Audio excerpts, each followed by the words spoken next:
Hello, my name is Ashley Sherrill, and this is my lesson plan, sections 1 through 3.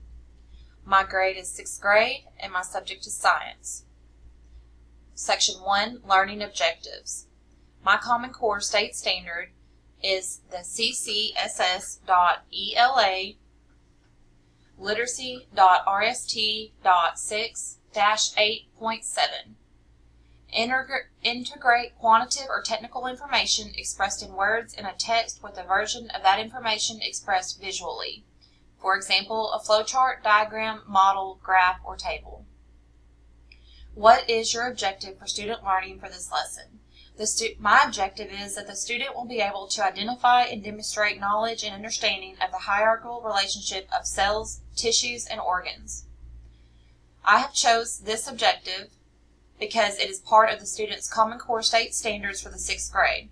I also chose this objective because it is important for students to know the relationship between cells, tissues, and organs in order to explain their function in multicellular organisms. Section 2, Student Grouping. How will you group students for instruction? At the beginning of the lesson, we will read the lesson from the book aloud while taking turns individually. The reading will review what cells, tissues, and organs are and how they relate. I will then show a diagram to the class that shows the hierarchical relationships of cells, tissues, and organs and explain the relationships to them.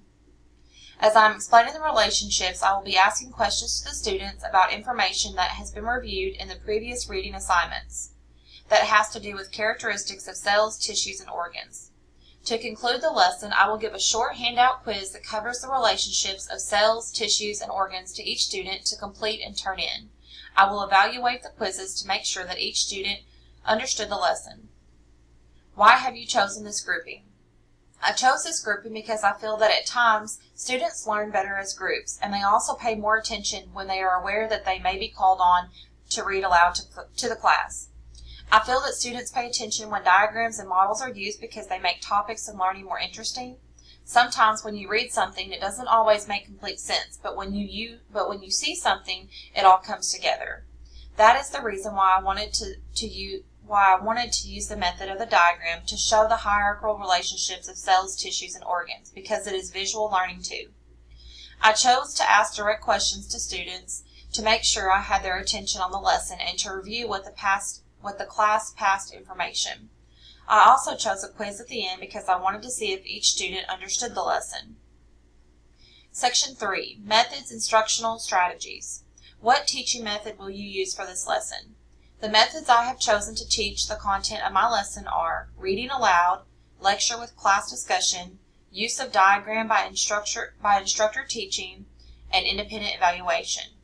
At the beginning of the lesson, the class will read aloud individually. Then I will lecture over the reading and have the class discuss and answer questions about the lesson. I will then show and explain the relationships of cells, tissues, and organs by modeling a diagram to the class. Finally, I will evaluate the students independently by asking them to take out a pencil and paper and then give them a short quiz over highlighted information from the lesson. Why have you chosen this method or these methods? I chose the read aloud method because I think it is the best way to introduce new information to students, and it helps them learn when they are following along with the reading, as well as hearing it when it's read to them. Lecture with class discussion is the best way for students to get accurate, clear information and for them to be able to interact with the class with questions.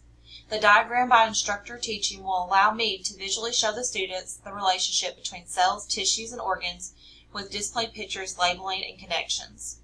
The independent evaluation will allow me to evaluate each individual student's understanding of the content of this lesson. That concludes my lesson, sections 1 through 3. Thank you.